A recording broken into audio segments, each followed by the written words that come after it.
Live web TV ਦੇਖ ਰਹੇ ਸਾਰੇ ਸਰੋਤਿਆਂ ਨੂੰ ਜਸਵੀਰ ਭਲੂਈਆ ਵੱਲੋਂ ਸਤਿ ਸ੍ਰੀ ਅਕਾਲ।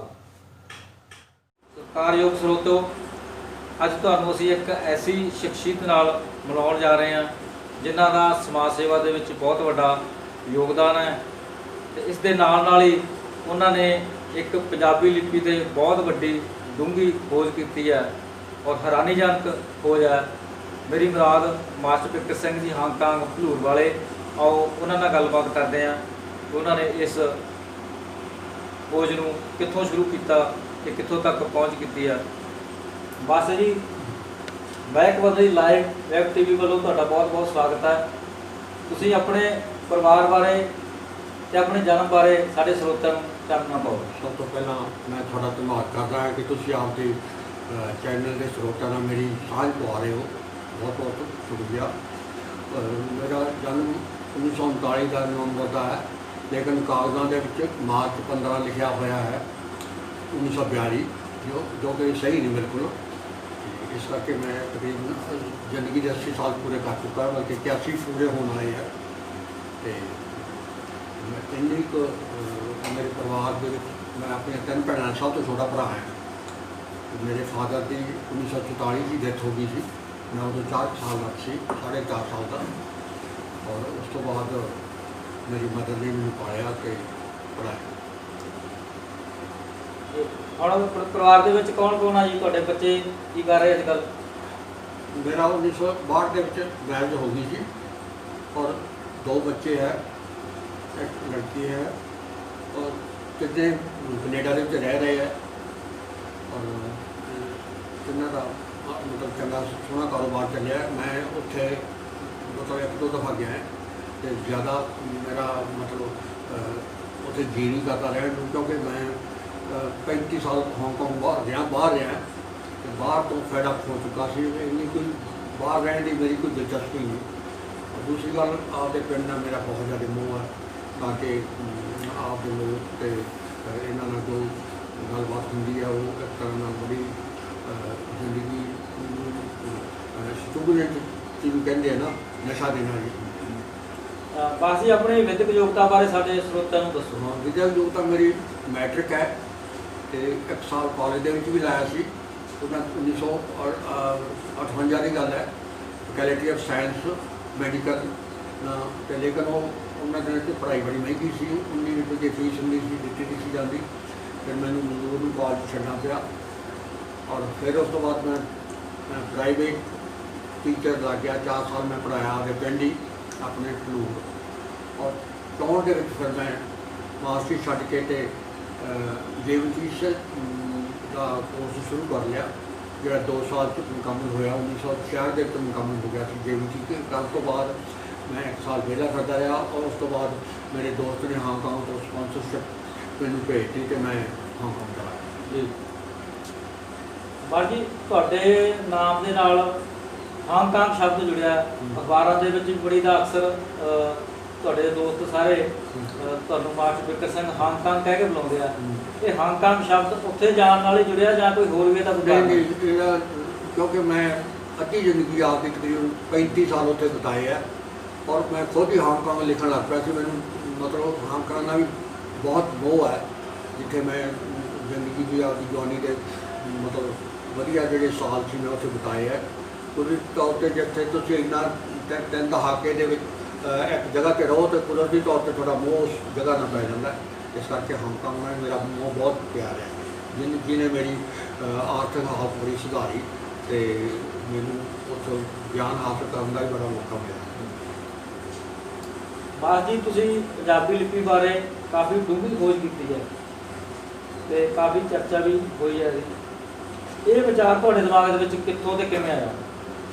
असल विच मैं ट्यूशन पढ़ाउंदा हुंदा सी हांगकांग बच्चों नूं ਜੀ ते उत्थे जिहड़े मैं मैथ की ट्यूशन जो पढ़ाउंदा सी ते उहदे ते लिखिया हुंदा सी अराबिक नंबर। जिहड़े नंबर आम चलदे आ इन्हां नूं अराबिक नंबर कहंदे, अजे भी अराबिक नंबर कहंदे आ। ਜੀ और मैं किसी इनसाइक्लोपीडिया तो देखा सी भी हिंदुस्तान तो आए हुए है तो फिर इन्हों अराबिक क्यों कहा जाता है। फिर कुदरती मैं नौकरी मेरी हटन की वजह बीमार होने की वजह तो मैं लाइब्रेरी जाना शुरू करता। वैसे मैं लाइब्रेरी का ਬਹੁਤ ਦਿਲਚਸਪੀ ਰੱਖਦਾ ਸੀ। ਮੇਰਾ ਹਰ ਐਤਵਾਰ ਲਾਇਬ੍ਰੇਰੀ 'ਚ ਬੀਤਦਾ ਹੁੰਦਾ ਸੀ। ਜਦੋਂ ਲੋਕ ਧਾਰਮਿਕ ਸਥਾਨਾਂ 'ਤੇ ਜਾਂਦੇ ਗੁਰਦੁਆਰੇ 'ਚ, ਮੈਂ ਮਤਲਬ ਆਪਦਾ ਸਾਰਾ ਐਤਵਾਰ ਲਾਇਬ੍ਰੇਰੀ 'ਚ ਬਿਤਾਉਂਦਾ ਹੁੰਦਾ ਸੀ। ਔਰ ਉੱਥੋਂ ਮੈਨੂੰ ਇੱਕ ਬੁੱਕ ਮਿਲੀ ਉਹਦੀ ਨੰਬਰਾਂ ਬਾਰੇ, ਜਿਹਦਾ ਨਾਂ ਸੀ history of universal history of numbers.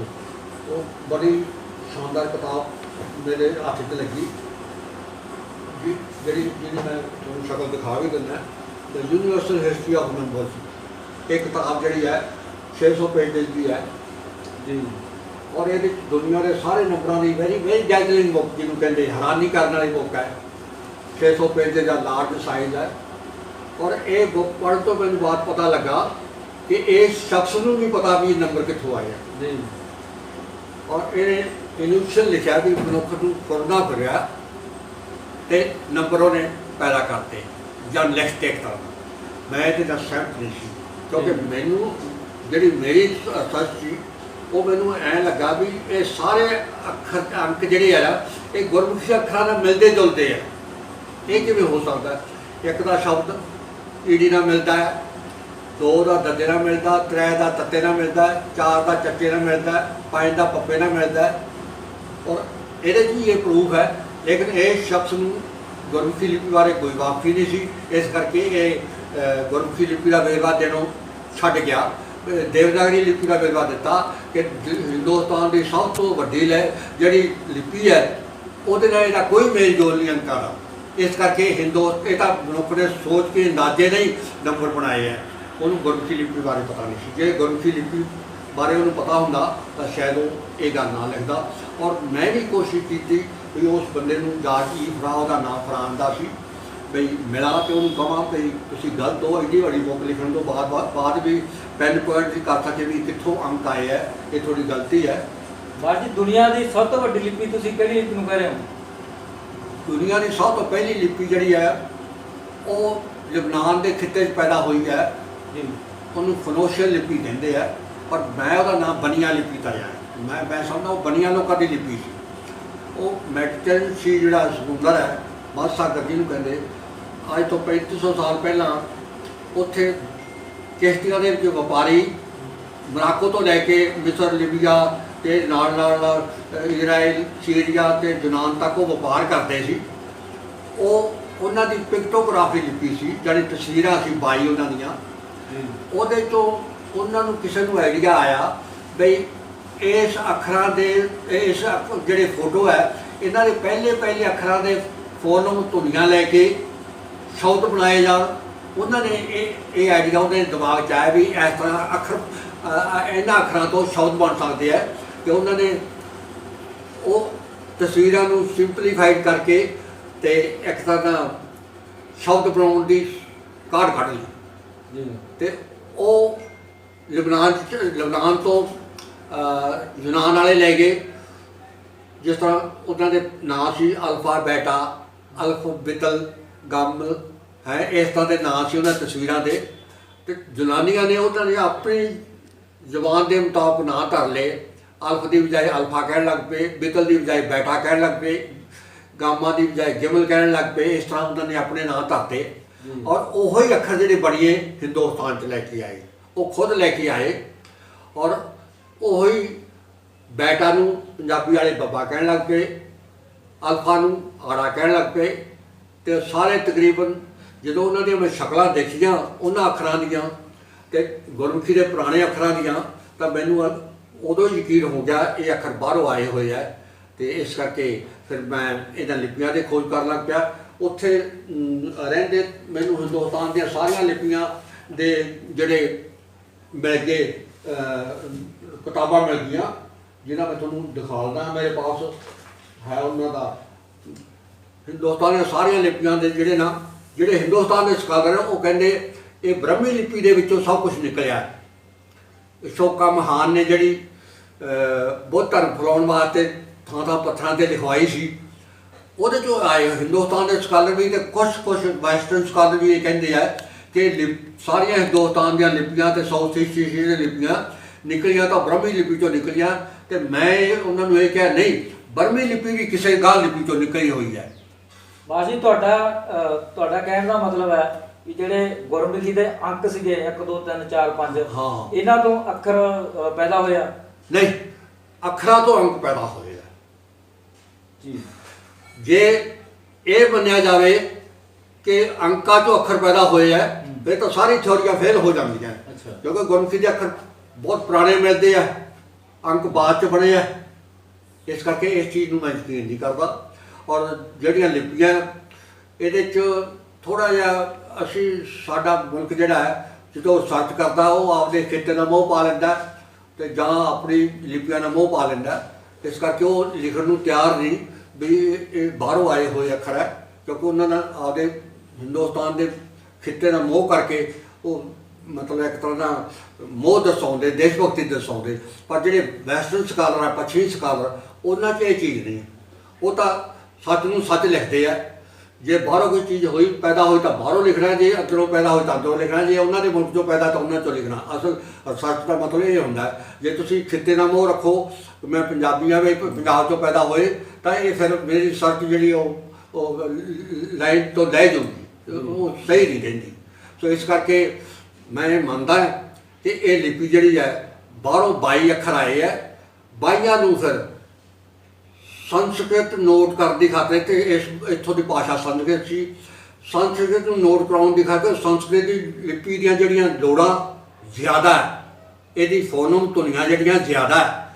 ਜਿਹੜੇ ਸੰਤਿਕ ਅੱਖਰ ਸੀ ਬਾਹਰੋਂ ਆਏ ਉਹਨਾਂ ਦੀ ਲਿਮਟਡ ਫੋਨਮ ਸੀ, ਉਹਨਾਂ ਦੇ ਜਿਵੇਂ ਤੇਲਗੂ ਲਿਪੀ ਤਾਮਿਲ ਲਿਪੀ ਦੇ ਹੈ ਸਿਰਫ 19 ਅੱਖਰ ਹੀ ਹੈ, ਕਿਉਂਕਿ ਉਹਨਾਂ ਦੀ ਭਾਸ਼ਾ ਦੇ ਵਿੱਚ ਫੋਨਮ ਥੋੜ੍ਹੇ ਹੈ, ਧੁਨੀਆਂ ਥੋੜ੍ਹੀਆਂ ਹੈ। ਜਿਹੜੇ ਇੰਡੋ ਯੂਰਪੀਅਨ ਭਾਸ਼ਾਵਾਂ ਜਿਵੇਂ ਸੰਸਕ੍ਰਿਤ ਹੈ, ਅੰਗਰੇਜ਼ੀ ਹੈ, ਜਰਮਨ ਹੈ, ਇਹਨਾਂ ਦੀਆਂ ਲਿਪੀਆਂ 'ਚ ਫੋਨਮ ਜ਼ਿਆਦਾ ਹੈ, ਧੁਨੀਆਂ ਬਾਹਲੀਆਂ। ਇਸ ਕਰਕੇ ਇਹ ਧੁਨੀਆਂ ਨੂੰ ਨੋਟ ਕਰਨ ਦੀ ਸ਼ਕਤੀ ਬਣਾਉਣ ਦੀ ਖਾਤਰ ਉਹਨਾਂ 22 ਅੱਖਰਾਂ ਤੋਂ ਵਧਾਇਆ ਗਿਆ, ਵਧਾ ਕੇ ਤੇ 40 45 ਬਣਾਏ ਗਏ ਤਾਂ ਕਿ ਸੰਸਕ੍ਰਿਤ ਨੂੰ ਨੋਟ ਕਰਨ ਦੀ ਸ਼ਕਤੀ ਆ ਗਈ। ਇਸ ਚੀਜ਼ ਦਾ ਮੈਂ ਜਾਰਜ ਬੂਰਲਰ ਨਾਲ ਵੀ ਸਹਿਮਤ ਹੈ, ਜਰਮਨ ਦਾ ਸਕਾਲਰ ਹੋਇਆ, ਇਹਨੇ ਵੀ ਇਹੋ ਗੱਲ ਲਿਖੀ ਹੋਈ ਹੈ ਕਿ ਹਿੰਦੁਸਤਾਨ ਦੀਆਂ ਲਿਪੀਆਂ ਦੀ ਜਿਹੜੀ ਕਾਢ ਹੈ ਨਾਰਥ ਵੈਸਟ ਫਰੰਟੀਅਰ 'ਚ ਕਿਸੇ ਵਿਦਵਾਨ ਨੇ ਕੀਤੀ ਆ, ਪਿਸ਼ਾਵਰ ਦੇ ਇਲਾਕੇ 'ਚ ਜਿਹਨੂੰ ਫਰੰਟੀਅਰ ਕਹਿੰਦੇ ਅੱਜ ਕੱਲ੍ਹ, ਪਿਸ਼ਾਵਰ ਕਹਿੰਦੇ ਆ। ਉੱਥੇ ਕਿਸੇ ਹਿੰਦੁਸਤਾਨ ਦੇ ਵਿਦਵਾਨ ਜਾਂ ਵਿਦਵਾਨਾਂ ਨੇ ਉਸ 22 ਅੱਖਰਾਂ ਨੂੰ ਵਧਾ ਕੇ 40 45 ਬਣਾ ਕੇ ਤੇ ਆਪਣੀ ਲਿਪੀ ਤਿਆਰ ਕਰ ਲਈ।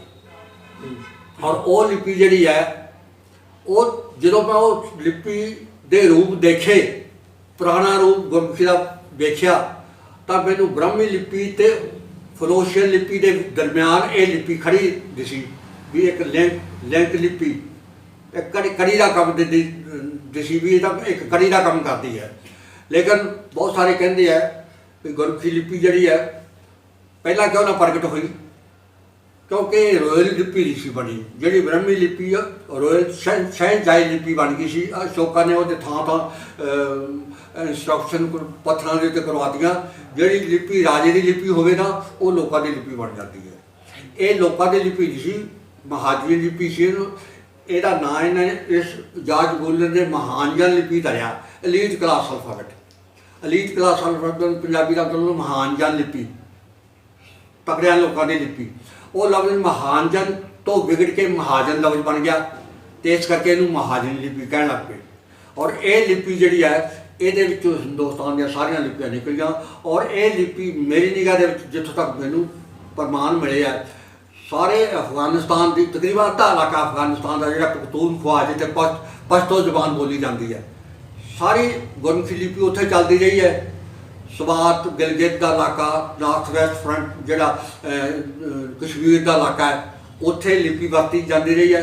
ਚੀਨ ਦਾ ਜਿਹੜਾ ਸਿੱਕਿਆਂਗ ਇਲਾਕਾ ਉੱਥੇ ਤੁਰਫਤ ਦਾ ਅਤੇ ਸ਼ਹਿਰ ਹੈ ਦੋ ਖੋਤਾਨ, ਉੱਥੇ ਲਿਪੀ ਫਿਰਦੀ ਰਹੀ ਹੈ, ਗੁਰਮੁਖੀ ਲਿਪੀ ਦੇ ਅੱਖਰ ਫਿਰਦੇ ਰਹੇ। ਇਸ ਕਰਕੇ ਲਿਪੀ ਬਹੁਤ ਲੰਮੇ ਘੇਰੇ 'ਚ ਰਹੇ। ਉਹਦੇ ਪ੍ਰਮਾਣ ਵੀ ਹੈ ਮੇਰੇ ਪਾਸ। ਬਿਨਾਂ ਸ਼ੱਕ ਤੁਹਾਡੀ ਖੋਜ ਬਹੁਤ ਮੁੱਲਵਾਨ ਹੈ, ਬਹੁਤ ਡੂੰਘੀ ਹੈ। ਇਸ ਖੋਜ ਦੇ ਕਰਨ ਦੇ ਵਿੱਚ ਤੁਸੀਂ ਕਿਹੜੇ ਲਿਪੀ ਮਾਹਰਾਂ ਨੂੰ ਆਧਾਰ ਬਣਾਇਆ? ਕਿਹੜੇ ਲਿਪੀ ਮਾਹਰਾਂ ਦੀਆਂ ਕਿਤਾਬਾਂ ਪੜ੍ਹੀਆਂ? ਮੇਰੇ ਪਾਸ ਦਰਜਨਾਂ ਤੁਹਾਡੇ ਸਾਹਮਣੇ ਹੈ ਕਿਤਾਬਾਂ ਪਈਆਂ ਹੋਈਆਂ, ਦਰਜਨ ਤੋਂ ਜ਼ਿਆਦਾ ਕਿਤਾਬਾਂ। ਦੁਨੀਆ ਦੇ ਜਿਹੜੇ ਟੌਪ ਦੇ ਸਕਾਲਰ ਹੈ ਸਾਰਿਆਂ ਦੀਆਂ ਮੈਂ ਤਕਰੀਬਨ ਕਿਤਾਬਾਂ ਪੜ੍ਹੀਆਂ, ਮੇਰੇ ਪਾਸ ਵੀ ਹੈ ਉਹ ਕਿਤਾਬਾਂ। और बहुत सारिया कापियां करके लिया और मेरे पास सारा रिकॉर्ड कापी किया होया, बहुत सारा रिकॉर्ड कापी किया होया जो बाहरों मैं हांगकॉन्ग के यूनीवर्सिटी रिकॉर्ड करके लिया, कनेडा की यूनीवर्सिटी रिकॉर्ड करके लिया। सो इस करके ਇਹਦਾ कुछ आधार है। तो दूसरी चीज़ जो मैं हिंदुस्तान के दूजिया लिपियां वेखना है तो वो गुरमुखी के अखर सब तो ज़्यादा मिलते हैं। तो इदू वड्डा प्रमाण होर कोई नहीं कुछ हो सकता। वो जेडे कहते हैं ब्रह्मी लिपि चो निकली, ब्रह्मी का घट मिलते हैं, गुरमुखी का बड़े मिलते हैं। सो ये महान जन लिपि ਜਾਂ ਇਹਨੂੰ इधर रावलपिंडी च पंजाबी लिपि भी कहते हैं, जी गुरमुखी लिपि ਨੂੰ पंजाबी लिपि के नाम ना बोलते रहे हैं। ये असल पंजाबी लिपि है और इसे तो हिंदुस्तान दियाँ ते तिब्बत दियाँ 4 लिपियाँ जिन्होंने मैं पढ़ लेना चंगी तरह, बर्मा की लिपि, थाईलैंड की लिपि, तो इंडोनेशिया की लिपि का बुख्तरी मुल्क है गा फिलिपीन तक लिपि गई।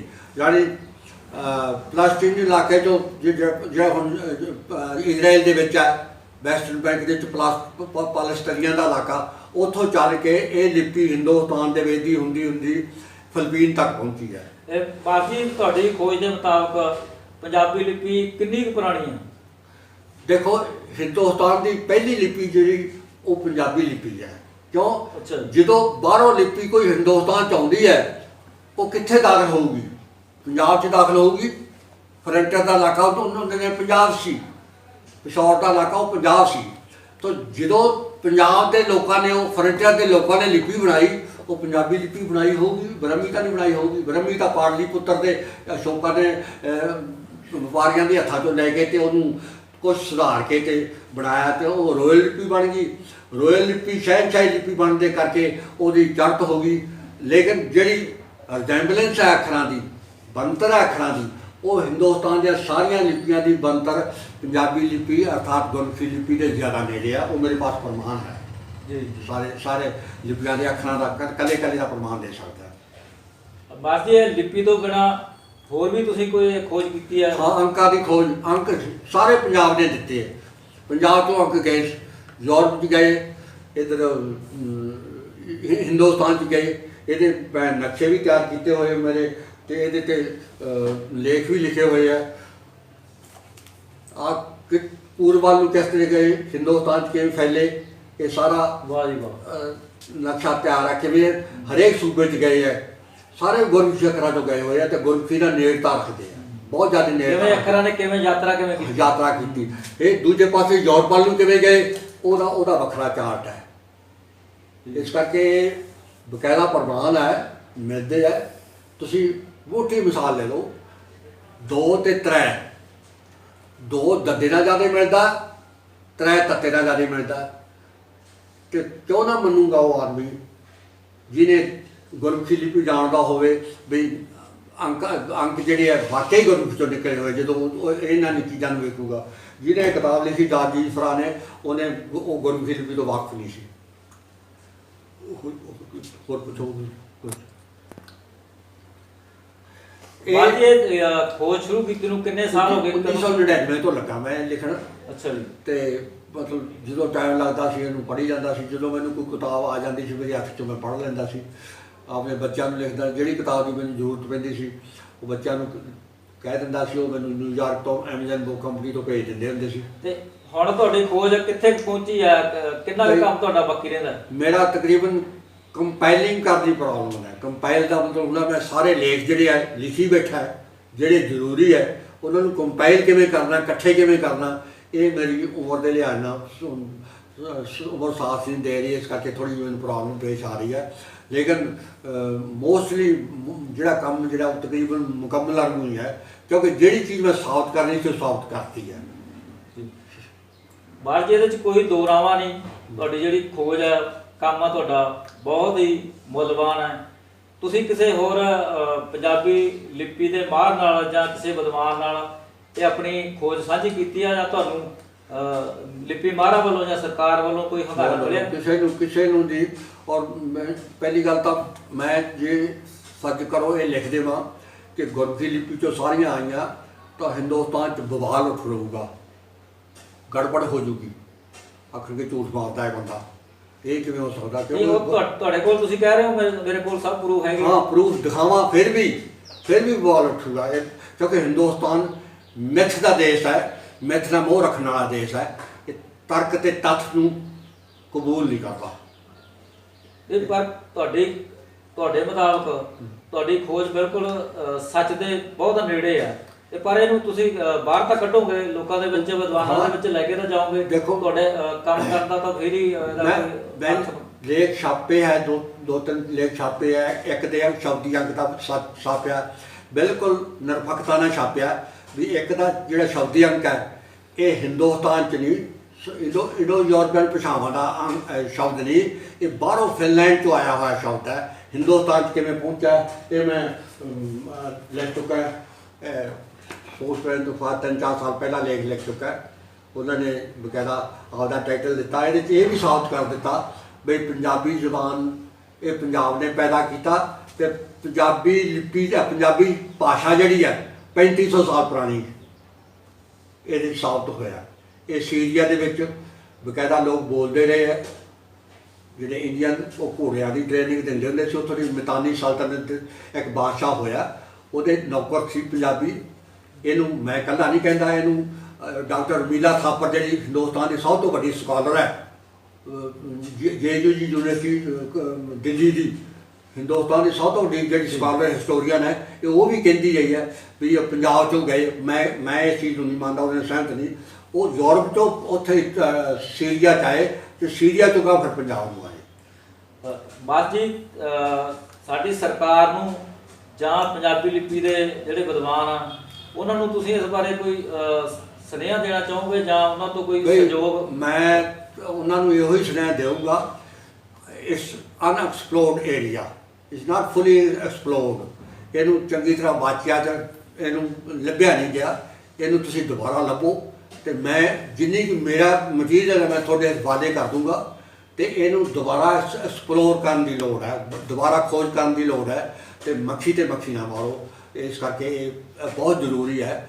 ਨਾ ਹੀ ਖਿੱਤੇ ਦਾ ਮੋਹ ਰੱਖ ਕੇ ਤੁਸੀਂ ਕੋਈ ਚੀਜ਼ ਪੇਸ਼ ਕਰੋ, ਜਿੱਥੋਂ ਚੀਜ਼ ਕੋਈ ਪੈਦਾ ਹੋਈ ਉਹਦਾ ਬਕਾਇਦਾ ਜ਼ਿਕਰ ਕਰੋ। ਮੈਂ ਤਾਂ ਇਸ ਚੀਜ਼ ਦੇ ਹੱਕ 'ਚ। ਜਿਹੜੇ ਸਕਾਲਰਸ ਹੈ ਉਹ ਹਿੰਦੁਸਤਾਨ ਦੇ ਸਕਾਲਰ 'ਚ ਜੈਲਸੀ ਵੀ ਬਹੁਤ ਜ਼ਿਆਦਾ ਥੋੜ੍ਹੀ ਜਿਹੀ, ਇਸ ਕਰਕੇ ਉਹ ਕਈ ਦਫਾ ਬਰਦਾਸ਼ਤ ਨਹੀਂ ਕਰਦੇ ਬਈ ਇਹ ਗੱਲ ਦਾ 10ਵੀਂ ਪਾਸ ਮੈਟ੍ਰਿਕ ਮੁੰਡਾ ਇਹ ਬੰਦਾ ਸਾਨੂੰ ਚੈਲੰਜ ਕਰੇ। ਇਹ ਵੀ ਸ਼ਾਇਦ ਉਹਨਾਂ ਦੇ ਦਿਮਾਗ 'ਚ ਲਾਜ਼ਮੀ ਹੋਊਗਾ। ਇਹ ਮੈਂ ਕਿਉਂਕਿ ਇੰਡੀਅਨ ਸੋਸ਼ੀਓਲੋਜੀਕਲੀ ਮੈਂ ਦੇਖਦਾ ਹਿੰਦੁਸਤਾਨ ਦੀ ਸੋਸਾਇਟੀ ਦੀ ਕੀ ਬਣਤਰ ਹੈ ਤੇ ਮਾਈਂਡ ਸੈਟ ਕਿਹੋ ਜਿਹਾ ਮੈਨੂੰ ਚੰਗੀ ਤਰ੍ਹਾਂ ਪਤਾ ਹੈ।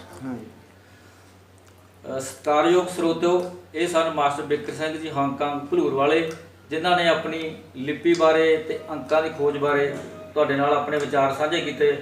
ਬਸ ਜੀ, ਤੁਹਾਡਾ ਬਹੁਤ ਬਹੁਤ ਧੰਨਵਾਦ ਸਾਡੇ ਚੈਨਲ ਨੂੰ ਸਮਾਂ ਦੇਣ ਲਈ। ਤੁਹਾਡਾ ਵੀ ਧੰਨਵਾਦ ਜਿਨ੍ਹਾਂ ਨੇ ਮੇਰੇ ਜਿਹੜਾ ਮੈਸੇਜ ਆ ਮਤਲਬ ਮੇਰੇ ਵਿਚਾਰ ਹੈ ਆਪਦੇ ਸਰੋਤਿਆਂ ਤੱਕ ਪਹੁੰਚਾਏ, ਤੇ ਹੋ ਸਕਦਾ ਇਹ ਸਪਰੈਡ ਆਊਟ ਹੋਣ, ਬਹੁਤ ਜ਼ਿਆਦਾ ਦੂਰ ਤੱਕ ਜਾਣ। ਮੈਂ ਕਹਿੰਦਾ ਵੀ ਜਿੰਨੇ ਵੀ ਪੰਜਾਬੀ ਜਿੱਥੇ ਦੁਨੀਆ 'ਚ ਬੈਠੇ ਆ, ਜਦੋਂ ਉਹਨਾਂ ਨੂੰ ਪਤਾ ਲੱਗੂਗਾ ਕਿ ਪੰਜਾਬ ਨੇ ਇੰਨਾ ਕੁਛ ਦਿੱਤਾ ਤੇ ਪੰਜਾਬੀ ਨਾਲ ਮੋਹ ਵਧੂਗਾ ਉਹਨਾਂ ਦਾ, ਔਰ ਹੋ ਸਕਦਾ ਉਹਨਾਂ ਦਾ ਪੰਜਾਬੀ ਲਿਪੀ ਨਾਲ ਵੀ ਮੋਹ ਵਧੇ। ਇਸ ਕਰਕੇ ਮੈਂ ਇਹਨੂੰ ਗੁਰਮੁਖੀ ਲਿਪੀ ਨਹੀਂ ਲੈ ਕੇ ਬੋਲਦਾ, ਮੈਂ ਪੰਜਾਬੀ ਲਿਪੀ ਬੋਲਦਾ ਹੈ। ਗੁਰਮੁਖੀ ਲਿਪੀ ਨੂੰ ਤਾਂ ਸ੍ਰੀ GB ਸਿੰਘ ਨੇ ਸਾਬਤ ਕਰ ਦਿੱਤਾ ਸੀ। ਗੁਰਮੁਖੀ ਲਿਪੀ ਦੇ ਅੱਖਰ ਜਿਹੜੇ ਗੁਰੂਆਂ ਤੋਂ ਬਹੁਤ ਪਹਿਲਾਂ ਦੇ ਹੈ। ਅੱਛਾ, GB ਸਿੰਘ ਦੀ ਕਿਤਾਬ ਗੁਰਮੁਖੀ ਲਿਪੀ ਦਾ ਤਾਂ ਵਿਕਾਸ ਬੁੱਕ ਲਿਖੀ ਉਹਨੇ ਆਪਣੇ ਸਰਦਾਰ ਹੀ ਹੋਇਆ, ਇੰਗਲੈਂਡ ਦੇ ਵਿੱਚ ਰਹਿੰਦਾ ਸੀ, ਸਰਗਵਾਸ ਹੋ ਗਿਆ ਹੁਣ 1947-48 ਸਰਗਵਾਸ ਹੋ ਗਿਆ ਸੀ। ਉਹਨੇ ਲਿਪੀਆਂ ਬਾਰੇ ਬਹੁਤ ਵਧੀਆ ਕਿਤਾਬ ਲਿਖੀ ਆ, ਔਰ ਮੈਂ ਉਹਦਾ ਫੈਨ ਹੈ, ਉਹਨੂੰ ਮੰਨਦਾ ਹੈ। ਉਹਨੇ ਵੀ ਕਿਹਾ ਵੀ ਗੁਰਮੁਖੀ ਲਿਪੀ ਬਾਹਰੋਂ ਆਈ ਹੋਈ ਲਿਪੀ ਹੈ, ਅਤੇ ਇਹ ਗੁਰੂਆਂ ਤੋਂ ਪਹਿਲਾਂ ਦੇ ਅੱਖਰ ਬਹੁਤ ਪੁਰਾਣੇ ਹੈ।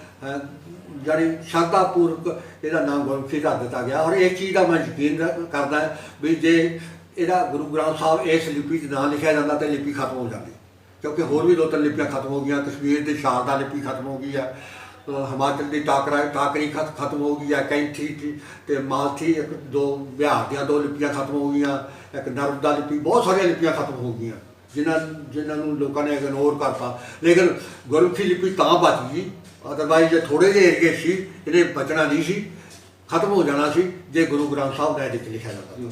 ਇਹ ਗੁਰੂ ਗ੍ਰੰਥ ਸਾਹਿਬ ਦੀ ਸਭ ਤੋਂ ਵੱਡੀ ਦੇਣ ਗੁਰਮੁਖੀ ਲਿਪੀ ਨੂੰ ਬਚਾ ਲਿਆ ਇਹਨੇ। ਦੋਸਤੋ ਮਾਸਟਰ ਬਿੱਕਰ ਸਿੰਘ ਜੀ ਹਾਂਗਕਾਂਗ ਵਾਲਿਆਂ ਦਾ ਅਸੀਂ ਬਹੁਤ ਬਹੁਤ ਧੰਨਵਾਦ ਕਰਦੇ ਹਾਂ ਜਿਨ੍ਹਾਂ ਨੇ ਸਾਨੂੰ ਖੁੱਲ੍ਹਾ ਸਮਾਂ ਦਿੱਤਾ।